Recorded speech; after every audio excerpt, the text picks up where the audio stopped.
Okay, so Joel is on tonight. So it's good to remind everybody that tonight's shir is being sponsored by Joel Le'il Nishmas, his mother Chana Bas Yitzchok David, Charlotte Tig, whose outside is tonight, Yud Beis Adar Beis. The shir should be Ilan Neshama for her, and she should have a Neshama. And Joel, I know you're still in the year of Avedas for your father, so he as well should also see Nechama, should see comfort, and have only simchas from now on.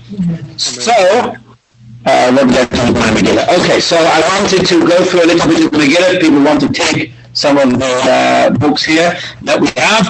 It's always good just to go through and say some things that might help you understand a little bit the megillah. But before I do, just remind everybody of the mitzvahs of Purim that are, of course, to read the megillah both at night and in the daytime. I don't want to confuse people, and I'm not going to announce this on Wednesday night or Thursday morning because it'll just confuse people. But the nighttime mitzvah is a purely rabbinic mitzvah. The Gemara says we'll lanes it at night as an extra time. And the main mitzvah that the Megillah talks about, that they made it, that you have to read the Megillah, which is known as Divrei Kabbalah, which is a much more serious and active of reading the Megillah. The Halacha says it's ke'ein d'oraisa, it's like a d'oraisa, and that's the daytime reading.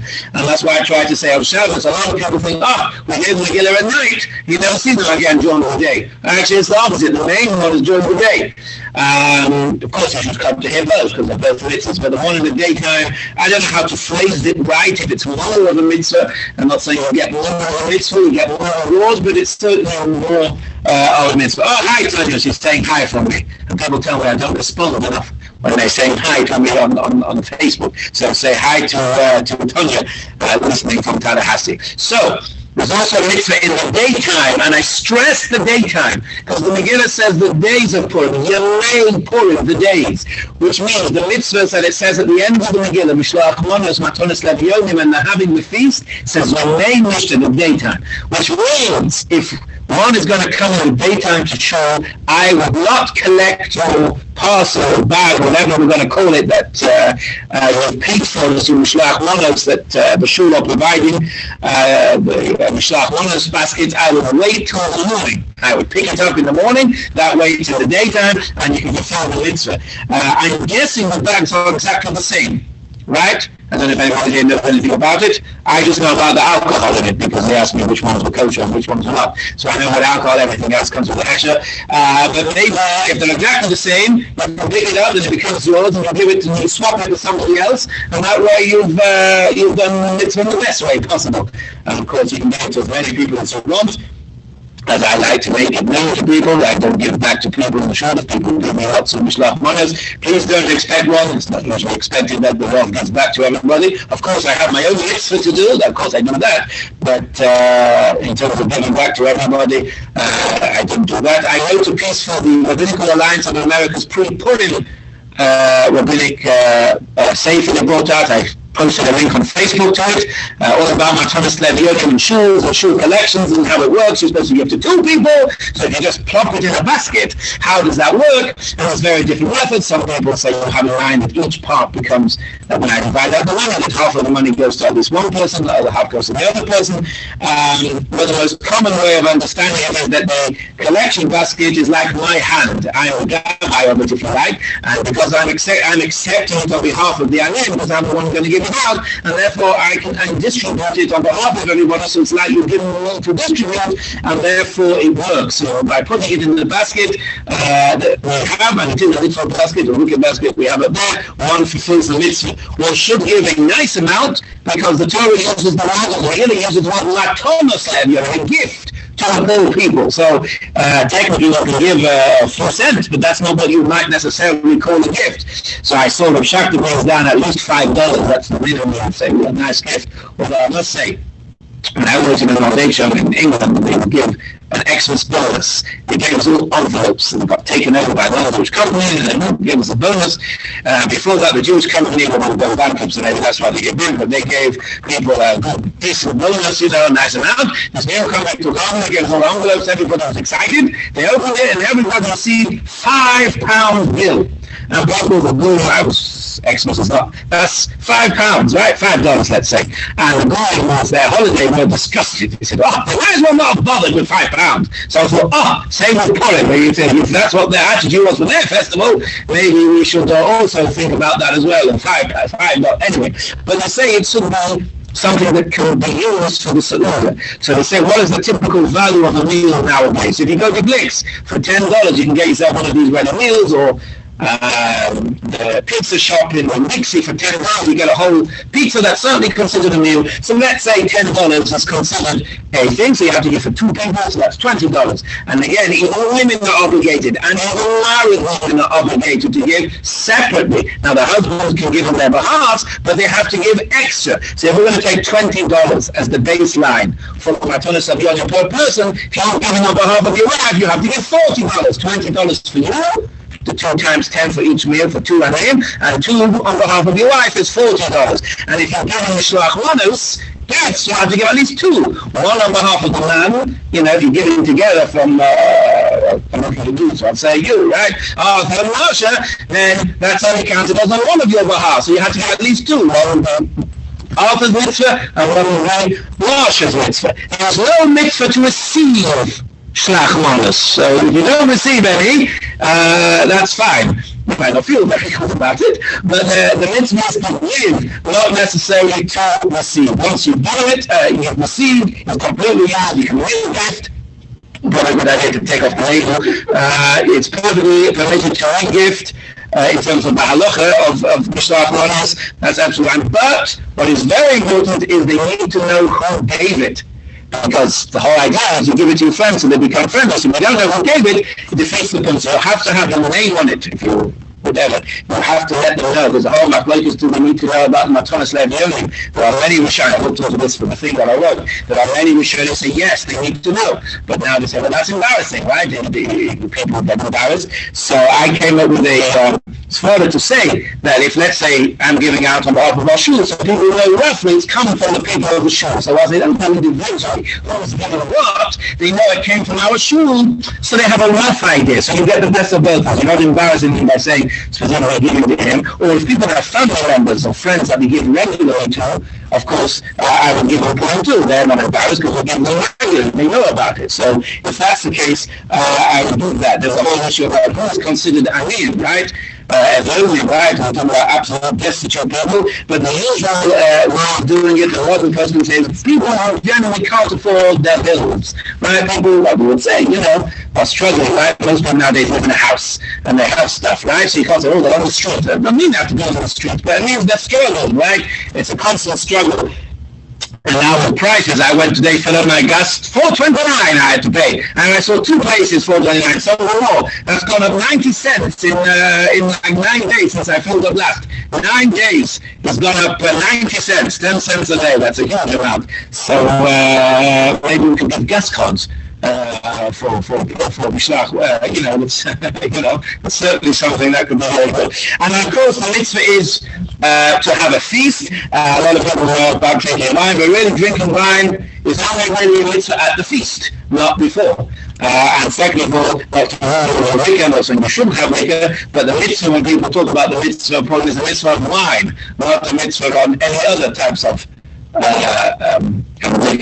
can't have it. Of course you can have it, but the main mitzvah is wine. Although if you mix your drinks, it might not be a great idea. So those are the basic mitzvahs of Purim. If you dress it up, great. If not, one should wear nice clothes. We say you should come in Shabbos clothes if you're not going to come dressed up. Now it's become lots more of an accepted thing to come in all sorts of fancy dress. In the old days, they frowned upon it until after the megillah. You come in normal clothes, Shabbos clothes for the megillah, then you changed afterwards. But now it's become much more of a accepted thing to come in clothes, in dressed up clothes. Okay, let's go through the megillah and we'll talk about some what I think are interesting ideas, give us some more understanding. One of the reasons why I like labeling the megillah is because one of the halachas of the megillah is it has to be learned quickly.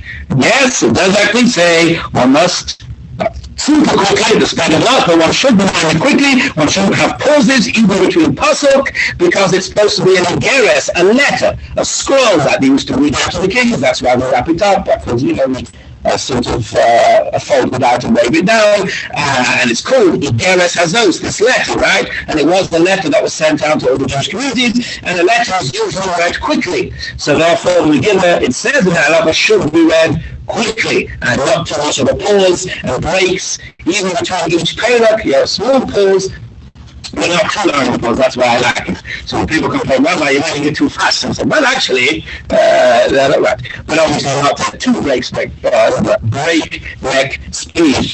But it's supposed to sort of like flow into each other in terms of telling a story. So we know the beginner starts. If people have the book, we start at the beginning by Ibu Mea Kashverosh. I going to make a pun joke. This is for deaf people who are hard of hearing, right? But Ibu Mea Kashverosh, who?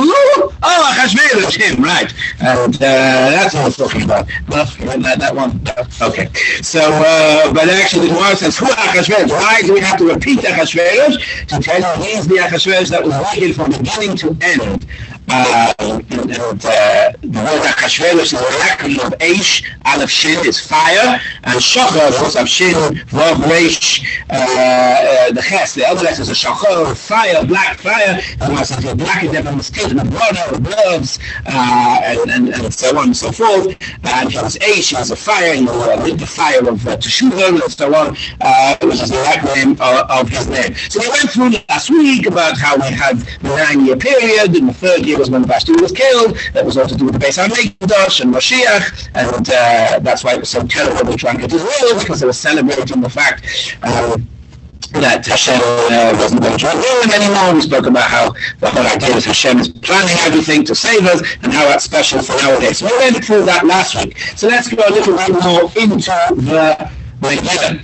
And we'll know, so the first chapter, right, is when they had the meal and Vashti got killed, and Haman made his whole speech, and we went through the names of Haman, the names of the 7 advisors, and we talked about the rabbis, and then they didn't want to get involved, and they with him. So I went through that last one. So let's take it up in chapter 2. So chapter 2, we know that Esther is coming. She is all of a sudden chosen well, first of all, she's taken, she comes to the what do they call it? The harem, as it says here, to rule the girls. Now she refuses to be made up any more than she has to, right? Which is perhaps why she got chosen, right? Because she was looking natural. Everyone else was probably laid up to the hilt, or the gills, whatever expression you use, didn't look natural. All of a sudden you had this girl that refused to go over the top, and she was chosen. Because she didn't want to be chosen, right? She did everything possible to avoid being chosen, right? And maybe that was what the attraction was of Esther, right? It was a challenge, but everybody else was so desperate. Hard to get, that's what I was thinking of, yes. So Esther, she didn't want to get, right? She was doing everything.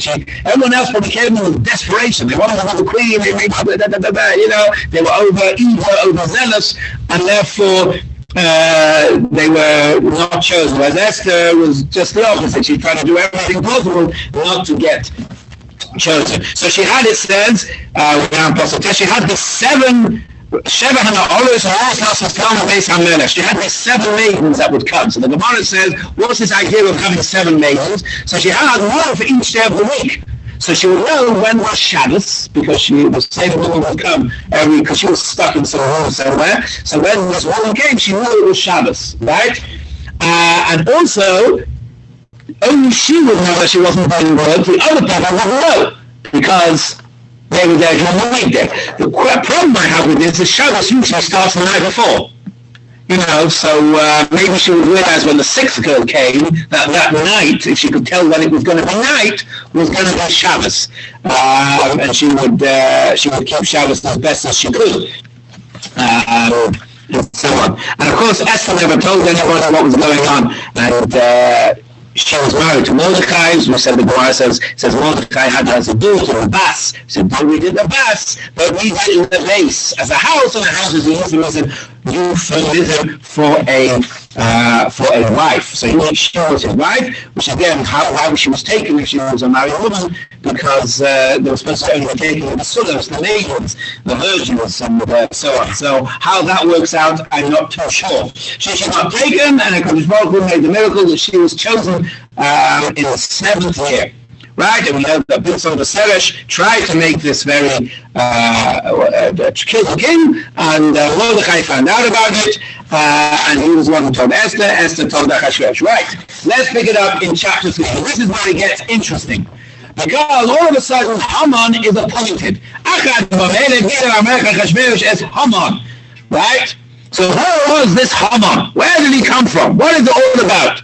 The Medrash says he was the richest man, along with Korach and Yosef. They were the richest men that ever existed. I wonder if the Rothschilds were on that list, but the measures were made many years before then. But anyway, so Haman was one of the richest people, because he stole the treasures of the Beit HaMikdash, which is what we said last week. When he went full circle, because he eventually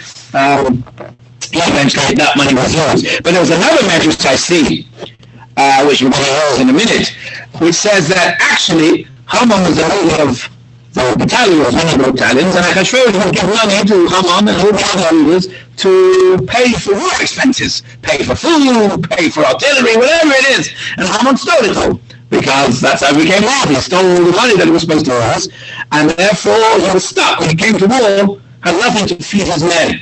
So the Medrash says here that he actually turned to Mordechai, and he asked Mordechai for a loan. And Mordechai said, well, I'll give you the loan, but you have to write to me that you're my slave.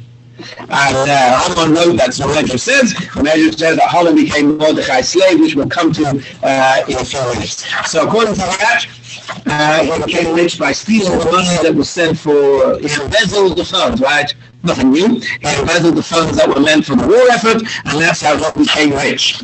Now, what happened? He said,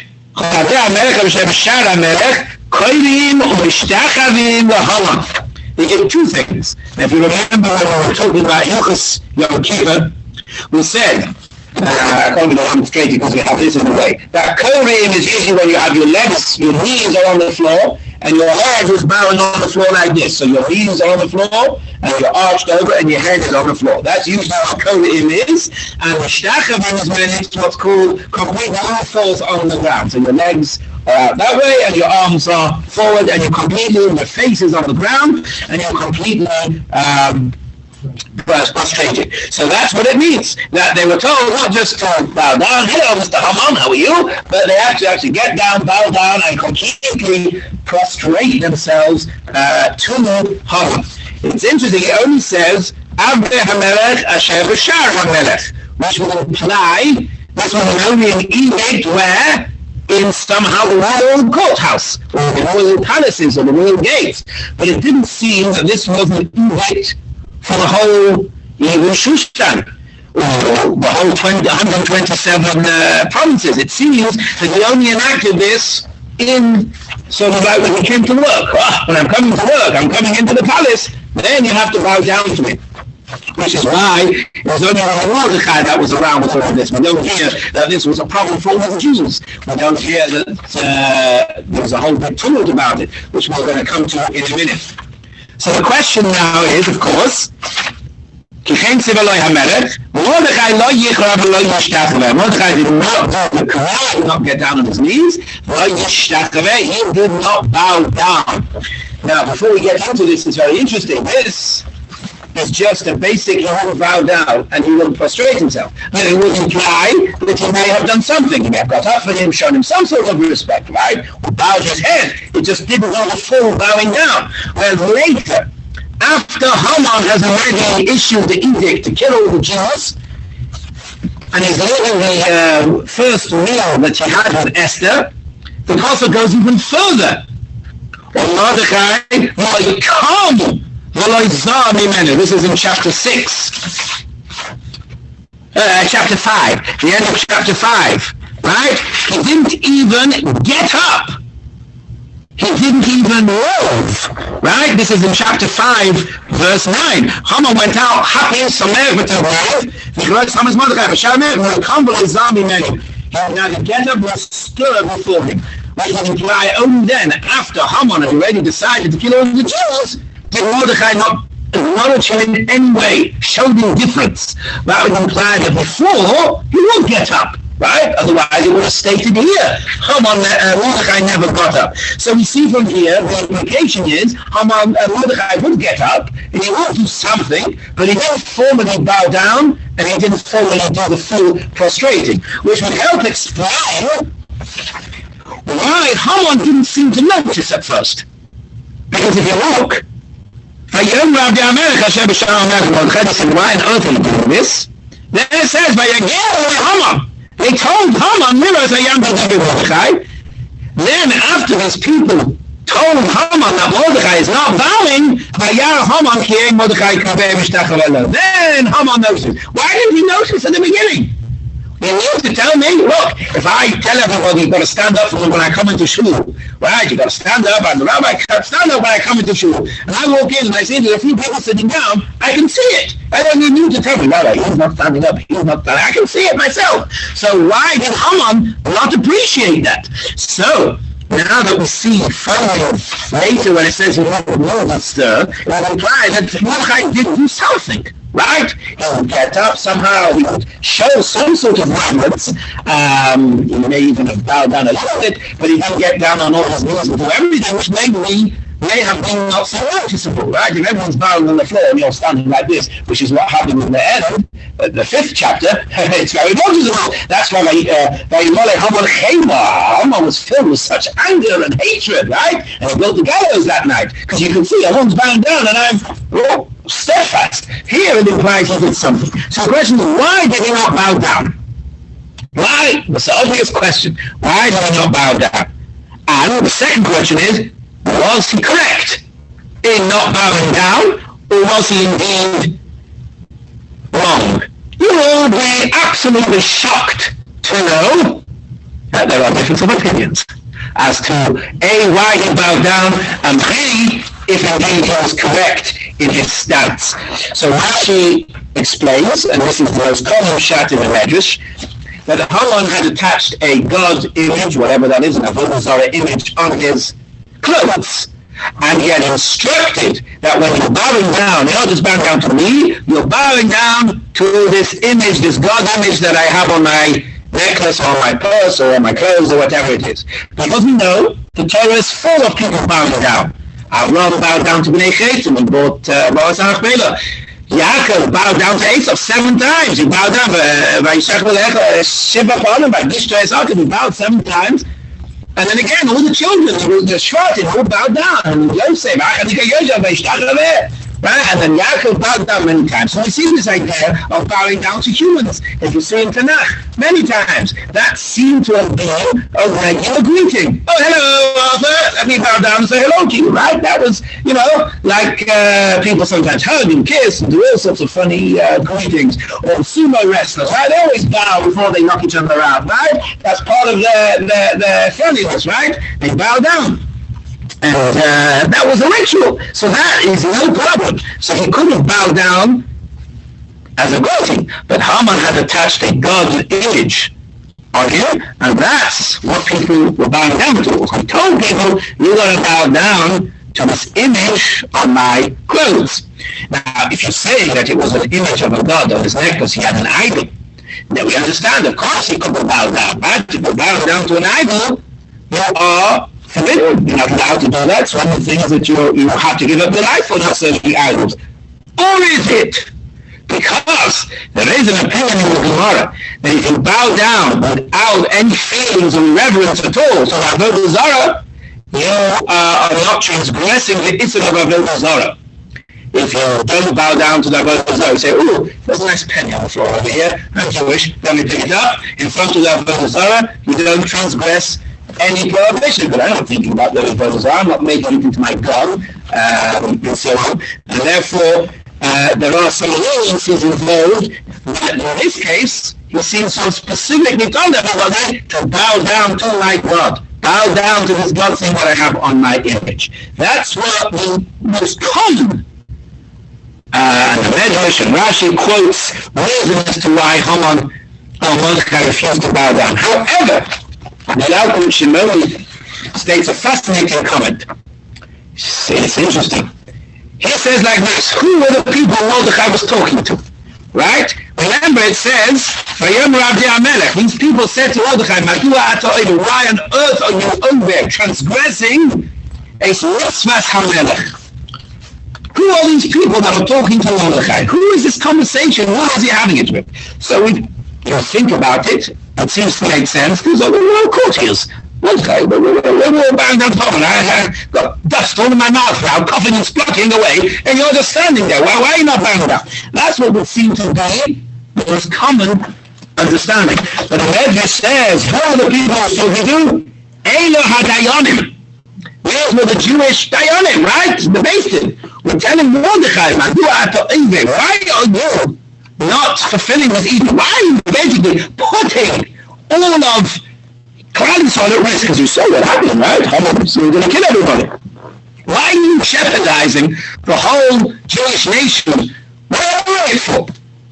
It's interesting because if you follow that approach, and I looked in the Medrash and I can't see where it continues to discuss it, does that mean when it says, they told Haman, to see if Mordechai would still say what he was saying, which we're going to come to in a minute? Does that mean Dayanim blasted on Mordechai? That doesn't make any sense. One thing, you're going to get us in trouble. The next thing is going to Haman and saying, wait, that doesn't seem to make any sense. But the Medrash doesn't seem to flick back to say that the people who told Haman were different people. You understand what I'm saying? If we're going to say that the people that Mordechai was discussing this whole why am I not bowing down to him was the Dayanim, the Jewish based in, and when it says they told Haman, but by the way, that doesn't make any sense to say that was the Jewish based in who told Haman. What were they hoping for? That doesn't make any sense. You're telling Mordechai, bow down so you don't kill all the Jews, and what you're going to do, tell Haman he's not bowing down? That doesn't make any sense. So it must be, and the Medrash doesn't say either way, it must be that when the Medrash says he was debating with the Dayanim, the based in, when it says they told Haman, it refers to the real people that the gods told Haman, not the based in. So the Medrash, let's paraphrase it quickly, says like this: Mordechai came from which tribe? Binyamin. Haman came from which tribe? Amalek. So there's a few things that we have to understand here. When Esau is the father of Amalek, right? Esau is ugly, and one of his children was Amalek. So Amalek comes from Esau. So they were trying to tell him, hey, we will bow down to Amalek and to Esau, and Yaakov went to bow down. And we didn't understand he was Avodah Zarah. We weren't thinking about it, Avodah Zarah, but we did it because in certain cases you can bow down for shalom, to peace. You bow down to the Chametz statue at the time, whatever you understand it. We bowed down to him. Because certain times the royalties is right, you're not accepting it as your God, as we said, you're doing it out of shalom, so therefore there are leniencies. We did it to Amalek. Haman, we bowed down to Haman many years ago, Yaakov. And what did Mordechai respond? I'm from Binyamin. Who was the only tribe who never bowed down to Esau? Mordechai, Binyamin, because he wasn't born yet. So therefore, he says, no, don't you come to me and tell me that we'll bow down. Oh, I didn't bow down. My ancestor was from Binyamin. Which basically, if you think about what that means, is he was trying to show Jewish pride in that sense, right? I'm Jewish. I'm not going to bow down to everybody. I'm not going to lower myself. So we imply from this Medrash, and that's what it says, right? You hear the Haman, the other people told Haman to say, hey, he's not bowing down to because he's from Shaul, and so on. He's the one who he's from Mordechai, from Binyamin. He's the one who refused to bow down to you. So in fact, Jewish pride, which implies from this Medrash, in some ways they're criticizing Mordechai. And in fact, there was the Gemara in, I'm not going to go back to it now, but there's a Gemara that says that it says it would have been better if Haman wasn't born, of course, and it says it would have been better if Mordechai wasn't born. Better if Mordechai wasn't born. So it says better if Haman wasn't born because he was the one who tried to kill all the Jews. It says better if Mordechai wasn't born because he was the one who caused the instigation. Which again implies Now we have to be very careful because the megillah is written very complimentary to Mordechai. The miracle happened, we were saved, which implies that, it wasn't so terrible. But, we have those debates even now in politics, right? How far do we have to go to appease, different people and so on? So we always have those debates. We don't have prophets. It's how the second base of English here, they didn't have prophets. They didn't have people saying this is the right way. We had a debate, right? And so on. And therefore, the Medrash goes on to say that it's the zealots at the time of the second base of English destruction. Right? The zealots are fully burning down the storehouses. They didn't want to bow down to the Romans, and that's what caused the destruction of the second base of English. We've discussed this many times. That if they would have bowed down to the Romans, the base of English would have been destroyed. Because it was only because of their pride. Sometimes pride can be misplaced. And that's what happened in Mordechai. But these people say he was not punished. Because he wasn't punished. He did the wrong thing. He put at risk the whole of Israel. But then you think about it, the flip side. The flip side is, look what just happened. We just said that the Jews were told that they were told not to eat at the Sukkot Achashverosh had because he was celebrating the fact we're no longer having Beis Hamikdash, right? We said that. That's what they knew at the time. They thought that 70 years had gone, Hashem had forgotten them, right? So you can see that's how we put the backdrop of Purim. All of a sudden now, you say, let's bow down to our money, let's appease all these goyim. Right? Sometimes the Mordechai says, no, we're still a Jewish people. We still have the ability. The Beit HaMikdash is going to be built any day now. We need to stand up for our Jewish pride. So you can see the debate, right? The huge shift. And people say, no, and goes now, leave it. And Mordechai say, no, we still can stand up. We can still have our Jewish unity, our Jewish pride. The Beit HaMikdash will be built any day now, 70 years. Maybe we'll get it wrong then, maybe 70 years, whatever it is from the discussion.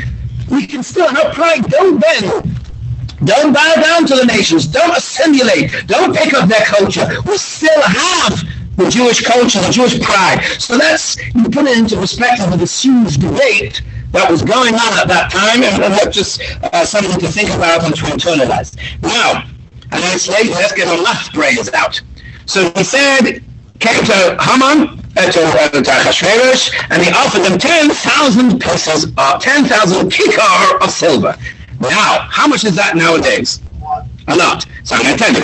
So, we had a few weeks ago, Pashas Makudei. There were 600,000 Jews. Each gave up a shekel, 300,000 shekels, right? The Torah said the 300,000 shekels is 100 kikar, right?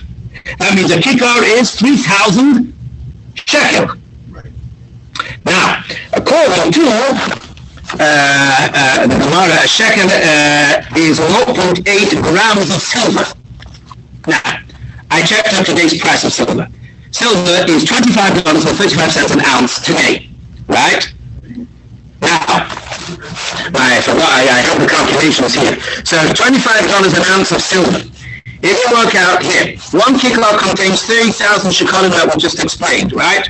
Because the Gemara says 300,000 is 100 kikar, so 1 kikar is 3,000. It says a shekel contains 0.8 ounces of silver. Thus, a talent of silver is equal to about 2,400 ounces. Right? The times 3,000 by 0.8 comes to 2,400. Talent? Huh? Talent is a kicker? No, yeah, 1 kikar, yeah. So, the price Haman was ready to pay for the Jews to exterminate the Jews is 10,000 talents, was 24 million ounces, or 750 tons of silver. So 24 million times $25.35, according to the calculation I did before the share, is 608,503, something like that. 608 million, I mean. So it seems that Haman is willing to pay $608 million in today's money, or today's ounces of silver, to obliterate the Jews. That's what, $500 million? So he was willing to pay $500 million. That's a lot of money. Small change. Can you imagine? He was supposed to persuade Achashverosh. He says, the Major says, that would cover all the taxes that he would gain for all these, kill all these Jews. They give them all these great taxes, right? For all money lenders, bankers, whatever, they're giving me great taxes. That's what supported the Jews throughout the millennium. Oh, I'm going to miss out on all that tax money. So I said, don't worry, I'll cover all the huge amount of money. Okay. And he decided he wasn't just going to kill Mordechai, he was going to make this as a rush to kill all the Jews. Now we have 10 minutes left. So a few other things I wanted to say. So of course we know the story that Mordechai says, you know what? Now it's time, Esther, to step up to the plate. This is perhaps why you were here. If you're not going to do anything, if you're going to be quiet, if you're not going to stand up and be counted, Hashem will save us, and we all will destroy. You know, you've got to, sometimes different people have said this over the ages. You've seen some of, when it comes to recent events in Israel and social media rule of, the stuff, you see all these people we never have expected. All of a sudden, get up and support Israel. Or, because sometimes this is the Hacharesh Tacharisha. Some people have that inner feeling. This is what Hashem wants from them at that point in time. Hashem has placed certain people in the heads of certain social media companies and whatever newscasts and newsrooms in order to stand up at that time on behalf of the Jews. And you see that in our generation. So now, she says, okay, I'm going to go. Right, we know the story, fast for 3 days, because it was Pesach, and not allowed to fast on Pesach, but of course, means must in this case, because they were desperately trying to avert the royal decree, so they allowed them to fast on Pesach, and not take the matzah. So she comes to Haman, Esther comes to Achashverosh, she was absolutely frightened, she was petrified, right? And the Gemara says she was so frightened, she even started to menstruate at that time. The fear caused a physical bodily reaction. So the question is, why was she so afraid? Right? We're all taught as good Jews that we must have a rule of bitachon, and we must believe in Hashem and bitachon. Of course, a rule of bitachon doesn't always mean that it will work out the way we think it will work out. Of course, people die, bad things happen. Doesn't always, a problem for people. It doesn't always happen. But a rule of bitachon is to believe, to go very quick, that whatever happens is Hashem's will, and we have to subjugate ourselves to it, and that's what's going to happen. So why was she so frightened? She was all right, I'm doing my bit. It works or it doesn't work, but I'm following the footsteps of Hashem. Where did this intense fear come from? So, I saw in a book many years ago called What's Wrong with Being Human? I can't remember who wrote it. I have it on my computer, but I write down when I see things. But my wife was looking and I didn't have a chance to check out what it was. I saw it when I was waiting for davening. The Gemara sometimes says they were on the porch of this rabbi when they heard this. So this was in the Benjamin's Jewish Center. When I was waiting for davening, there was a book on the side and I picked it up. And it was talking about this, and it was talking about Yaakov and Esau. It was like, oh, Yaakov became afraid. Many times, afraid, no, what are you afraid? Yaakov, you saw Hashem. What's all this fear? So it said, fear is an emotion that you can't really control. And the problem is the ghost train, right? Haunted house. You go to the fair, you go in the haunted house, right? You know the haunted house is not real, because otherwise if there was real ghosts, they'd be charging you a fortune, right? You don't pay $2 if there's not real ghosts, right? Real ghosts are a fortune, right? To capture them and to get them. So you know it's not going to be real, right? You go into a haunted house, you know it's not real. You know there's nothing there. And also you see everyone else coming up, but yet you get scared. Right? You feel that fear, because fear is a human emotion. But intellect is what guides you over the fear, and that's what happened with Esther. She had in her. She's going to the king. The king would kill her. Right? So you have all these emotions. That's okay. But what's up here? She still went. She still carried on going. She did what she had to do. It's actions that count. So even though she was afraid, that's a natural human emotion. Right? Somebody's pointing a gun at you. I'm sure the fear is palpable, right? Yes, you believe Hashem can save you, whatever the situation is. But yet, you still get that inner fear, because that's natural how Hashem created humans. It's how you respond is what is. So Yaakov responded by davening, by going to eat Esau. Esther continued to go. She was davening, she fasted, but she went. She did what she had to do, even though she had that pit in your stomach, right? That nerves that you feel, and so on. So that's a little bit about Esther. She went, we know the story. She tried to pretend that she had this affair going on with Haman and Achashverosh got so mad.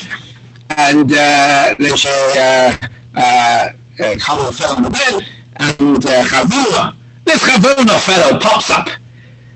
He's the very last person we talk about on Purim night. You know the expression Achron Chavit, right? Save the best to last, right? And so on. So we go through the megillah, we go through Chashverosh, Mordechai, Haman, Esther, all these great people. Then we say the wonderful Baruch HaShagol. Yes, Hashem did these great things. We sing Shoshanas Yaakov, we're singing, we're dancing, Mordechai, Esther. All right, the last thing we do, Purim night, This Chavona fellow, he should be mentioned in dispatches. He should be given a good, he should be mentioned in a good way. Why? Because he's the one who said, oh, by the way, this Haman fellow, he's done gallows for Mordechai, maybe on that. He was one who got the sign of getting rid of Haman. So why is he mentioned in dispatches? What's so good about him? And again, because he stood up when it mattered. Right? They say Chavona was the one who was he was one of Haman's advisors, but he was the one who stuck the knife in. Said, oh, you're making gallows. Hey, well, if he didn't say that, Haman was able to convince the king, let me a small talk. Well, look, I just failed. Don't worry, we'll talk something out. Give me back half my money. I want much more of it back, but give me back half my money, and we'll call it quits. But Chavona was one who said, no, let's get rid of him straight away. So he was mentioning who was there, one who was able to calm everything down. And so on. We'll finish at the end of the megillah. We go through, right? It talks about the wonderful things happening. We've got the edicts. And it says, Kimu v'kiba yehud malem v'al. They really accepted. The simple translations, they accepted the din of Purim, right? It says, you've got to make megillah, you've got to get Matas Rabbeinu, all this stuff. Kimu v'kiba hayehud. But yet we know famously the Gemara says that on Purim they really accepted the Torah. And that when we had a Bible Torah, the mountain was humbled over our heads, so to speak, we were forced to take the Torah, when we accepted it willingly. We saw Hashem was so loving towards us, and loved us so much, we accepted it willingly. And the question is, where do we see that? The word, it talks about the mitzvahs. It says very clearly, they had it for themselves and their children. We didn't want them to keep 2 days Purim, right? The first day and Shushan Purim and all the mitzvahs. Why does it say that they really accepted the whole Torah in good faith? It doesn't say that. So how do we make this whole huge thing? Purim is like Yom Kippur, we've got the Ruchos, it's a great day, right? A great day when we accepted the Torah. We should think about that a little bit. I don't see that in the words. So I saw a shot to be very quick. That you could only re-accept new things. Like Purim is the new thing. You can only re-accept something new if you confirm all the old stuff you've already been doing.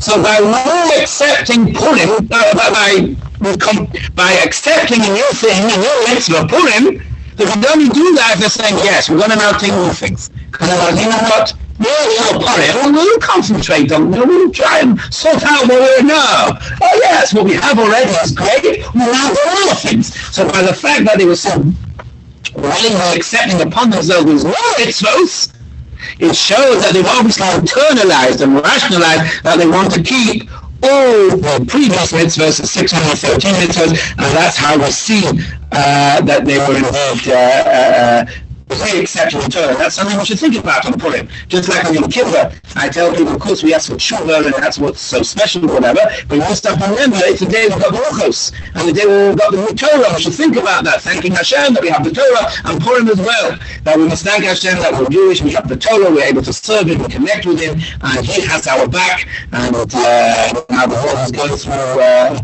who knows what's going to happen.